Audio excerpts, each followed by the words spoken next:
Hello Yu-Gi-Oh players, and welcome to Yu-Gi-Oh! In Business Casual. I'm your host, the RJB0. Today I'm not in particularly business casual. I'm wearing my troll shirt. But yesterday, I went to the Yu-Gi-Oh! Day event at Dice Age Games, and I went X1 with my Thunder family build, having forgotten my side deck at home. Keep this in mind.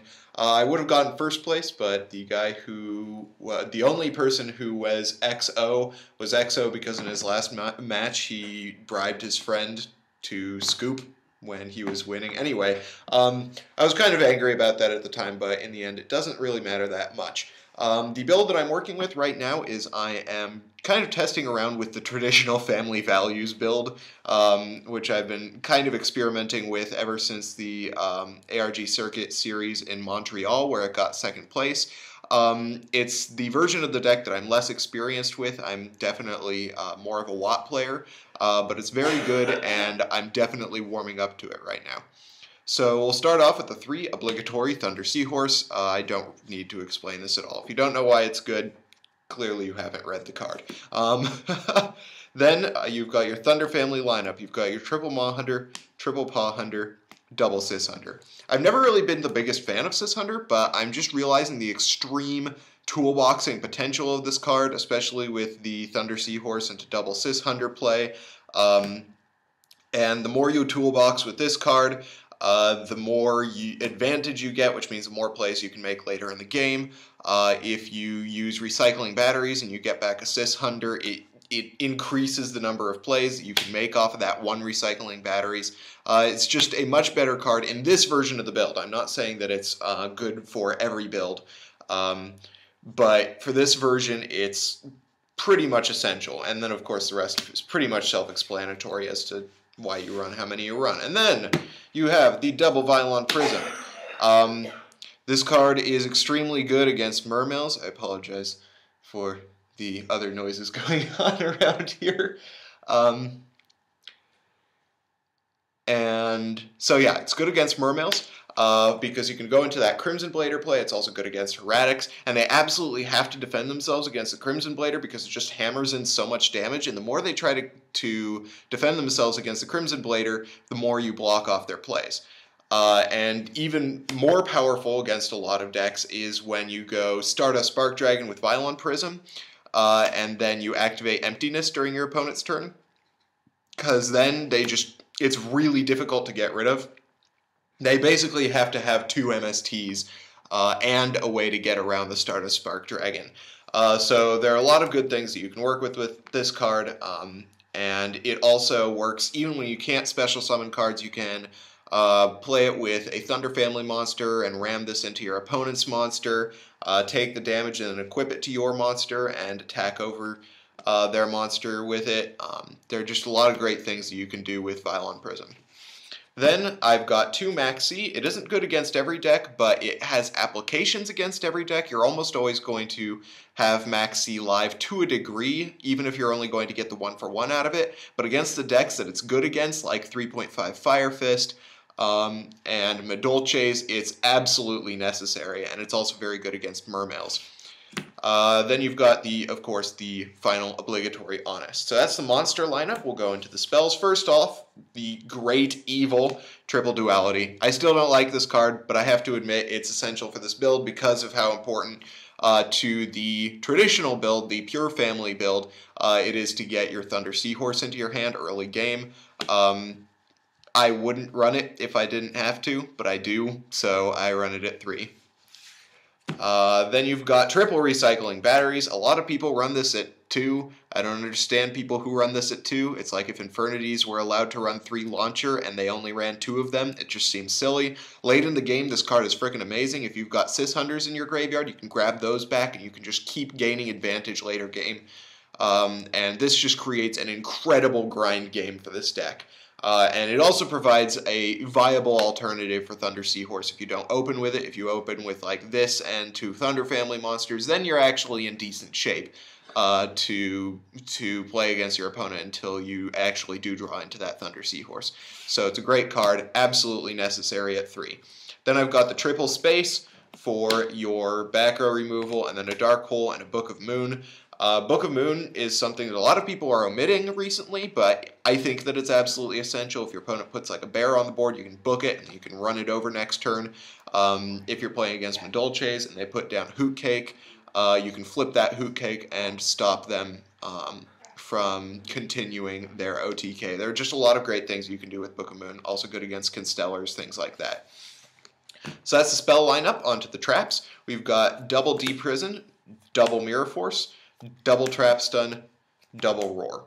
Roar is an interesting choice. I've been picking it up ever since I've been playing the deck. It's really good in the Watt family build, but for this build, it's also really good, especially later on in the game. You can help yourself to build up field presence. Early on in the game, you know, if you use the Thunder Seahorse thing, it allows you to stall for a turn, keep up your field presence until the next turn when you can do your special summoning and make your moves. And then, of course, the Trap Stun allows you to push moves through, and the rest is removal. And then you have your army of one-ofs, which are your Compulsory, Bottomless, Torrential, Warning, Vanity's Emptiness. Let's move on to the extra deck, and then I'll get to the side deck last, because that's the least well-tested, because I didn't actually have a side deck yesterday. So first you have the rank 4 Xyzs. You've got your Cowboy, your Abyss Dweller. Abyss Dweller is one of my MVPs. I was calling this deck Abyss Dweller Turbo yesterday because I played against two Mermail players. I think two Mermail players. Anyway, I played 2 matches in which I would just get this in on the first turn and just beat my opponent down with it. This card is amazing. It's phenomenal. Even in a deck that can't put the water monster under it to give it its extra attack, this deck can certainly defend it properly and then put even more field presence on the board while you're keeping your opponent off the board. Then you've got the Maestro, double Paladynamo.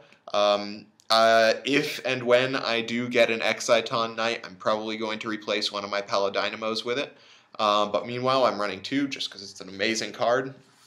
Then you've got your 1 Diamond Direwolf, 1 Silent Honors Arknight, a Black Ship of Corn, 1 Constellar Omega, and 1 Ebelzar Logia, which you'll see how that's relevant in a second. A lot of people are running M7 right now, which I'm not a big fan of. I just don't see any reason why you would need to go into M7 in this deck when you have so many methods of taking down a big monster on the board.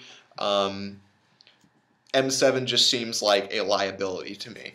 And then you've got your rank or level 8 synchros, starting with a Stardust Dragon, Stardust Spark Dragon, pretty much my MVP yesterday. And then you've got a Thought Ruler, which also wins games, Scrap Dragon, and of course the Crimson Blader. Finally, let's get down to the side deck.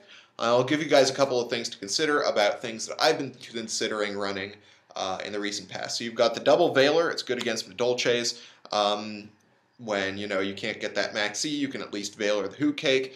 And it also helps you to stop Madolches plays as opposed to just trying to capitalize off of them with Maxi. This actually gives Maxi a purpose against Madolches. Then you've got double DD Crow. This is good against Constellars, against Evil Swarms, against Madolches, 3.5 Fire Fist, Fire Kings. It's just a really good way of getting rid of cards when you really need to do so. I was playing against a Constellar player yesterday and I had 1 DD Crow on me. That was like one of my 4 side deck cards. And he top decked a Sombre against me and he used the Sombre's effect and I DD Crow'd its target.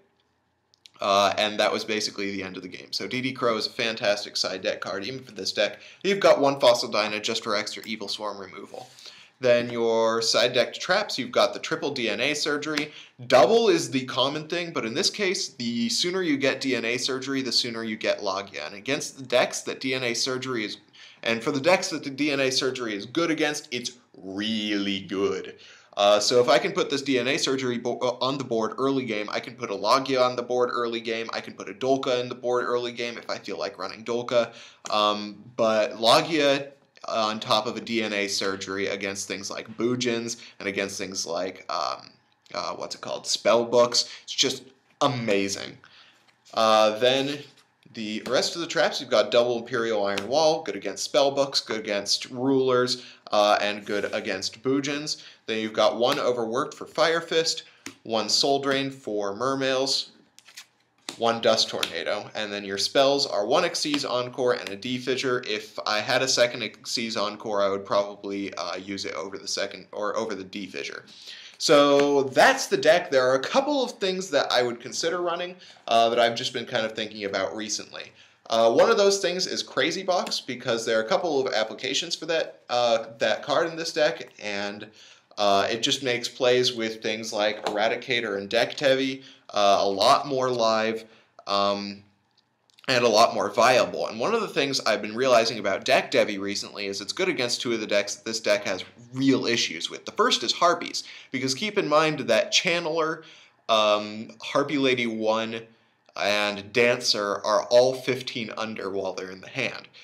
So even if your opponent has the field spell on the board, if you go into Crazy Box and you set a Deck Devi, and you wait for them to draw for turn, you can hit that Deck Devi and block them for pretty much the entire turn. All they'll have left are things like, what's it called? I am blanking on the name. Nuts. Queen. That's the card I was looking for. All they'll have are things like Queen, Harpy's Pet Dragon, which will be dead anyway. So you can take them out with Deck Devi. It's also good against Madolches, takes out Hoot Cake and Mageline and Mufui. And then you've got Eradicator, which is good against a lot of things, including both of those decks. So that's one thing I've been considering running.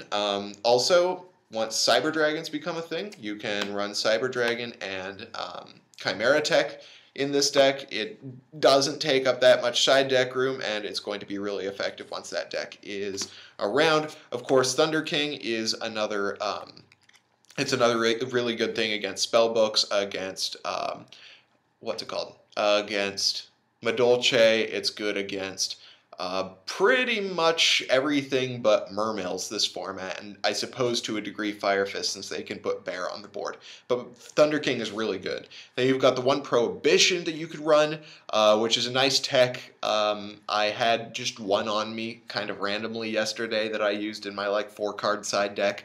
And I used it against Constellars. I called Bear since I knew they had a Bear in their hand, and I just took everything else off the board and won that way. Then, of course, you could also run, I've been considering running a second Fossil Dino once again because Constellars and Evil Swarms are really popular in my area, and it's a good way of getting rid of both of them. And then, of course, the third Maxi is also something I could run that I'm not running right now. So that's the deck profile. I hope you guys like it. If you did, hit that thumbs up button. If you didn't, let me know why in the comment section below. And, of course, discuss what you think of this deck and what suggestions you would have for the build. Meanwhile, I hope you guys like this video. Wait, I already did that part. Anyway, meanwhile, thank you guys for watching Yu-Gi-Oh! And Business Casual. I'm your host, the RJB0, and I got a jet. See you guys.